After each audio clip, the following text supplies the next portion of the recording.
Hello, my name is Dara Shin, and I am the Director of Performance Improvement here at the Brownville Memorial Hospital. My job is to ensure that standards are met regarding quality assurance, infection control, and staff education. As you all know, this hospital will be upgraded to a higher patient-centered medical home, or PCMH, in 18 months. However, the hospital has been consistently receiving low patient and family ratings on the hospital satisfaction survey, particularly in the area of providing information. In fact, many of the survey comments stated that patients quote unquote found that the health information that was given to be confusing and did not know how to act on it. Therefore, I am going to conduct a workshop on how to provide health information to patients and to their family members in a more effective way, particularly by using the interactive medication counseling technique. As you all know, Brownville is a 500-bed hospital that services a pretty diverse, large metropolitan area, where 35% of the 750,000 residents are foreign-born and speak a language other than English at home. The median household income is pretty low at $35,000 per year, and more than 30% of residents do not graduate from high school. This is why we need to assume that many of the patients that we see here at Brownville have limited health literacy. Hence, the purpose of today's training workshop is to train hospital staff to communicate more effectively to patients and their family members.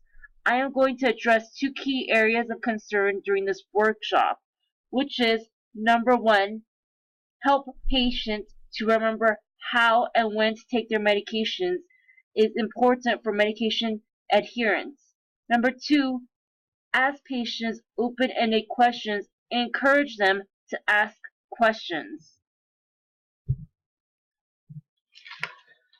Understanding medication regimen is hugely important. Patients with limited health literacy are more likely to forget to take their medications or take them in a way that is not prescribed. Medications not taken in the proper way can lead to poor health outcomes, whereas adequate understanding of medication use can lead to better medication adherence. It is important to assess health literacy levels before discussing medication instructions. Just to re-emphasize how harmful it is when a patient does not understand fully their medication regimen, I'm giving you an example of a cross-sectional study that included 3 urban pediatric clinics in New York City, where Hispanic parents with children less than 8 years of age were evaluated for health literacy. There's a total of 1,126 subjects in this study. The results showed that a total of 83.1% of the parents made dosing errors, and those with low health literacy were more likely to make dosing errors.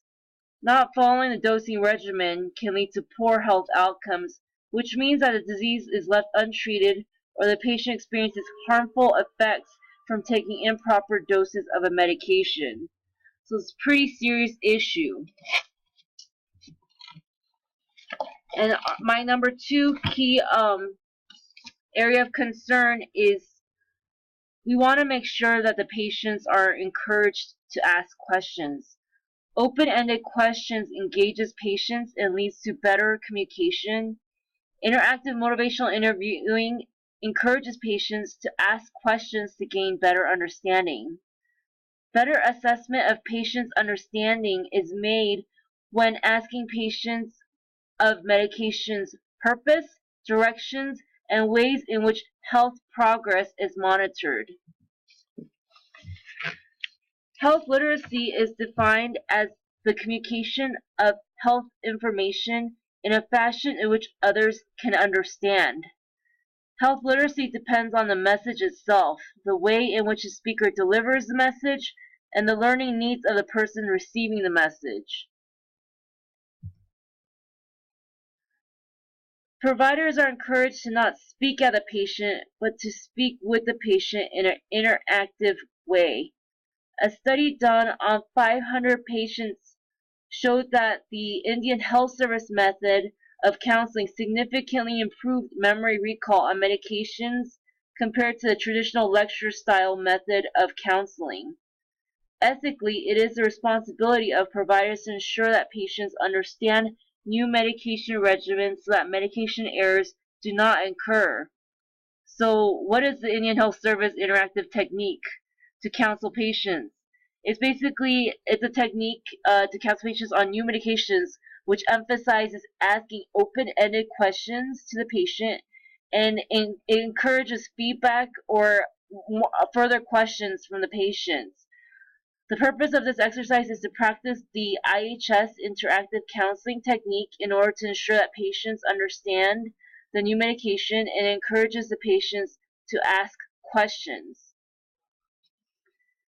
So the key area of concern is, again, to gauge patients' understanding of the medication by asking patients the prime 3 questions to gauge the patient's understanding, which is number 1, the name and purpose of the medication, number 2, the proper use of the medication, including dose, frequency, duration, how to take the medication, and how to store the medication, and the third is to gauge if they understand the expected outcome of the medication and possible side effects that may occur with the medication.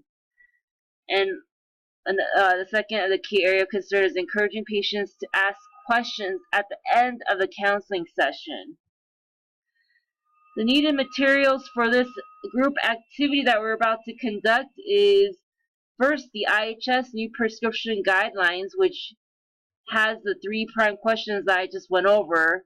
Okay, and number 2 is I need everyone to have a printout of patient education medication information, which has the basic information like the indication for the medication, the side effects of the medication, and the medication monitoring points, such as the needed lab checks that need to be done while the patient's on the medication.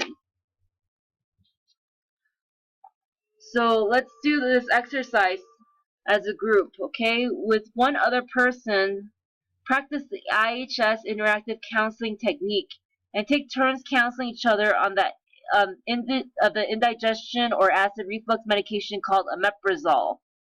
You will all have 2 minutes to complete the counseling session. Make sure you ask all 3 prime questions, okay? So number 1 is, what did the doctor tell you the medication was for? Number 2, how did the doctor tell you to take the medication? Number 3, what did the doctor tell you to expect? And do the show and tell method where you open the bottle and show the patient the medication, okay? And at the very end, encourage the patient to ask questions by asking them open-ended questions. What questions do you have for me?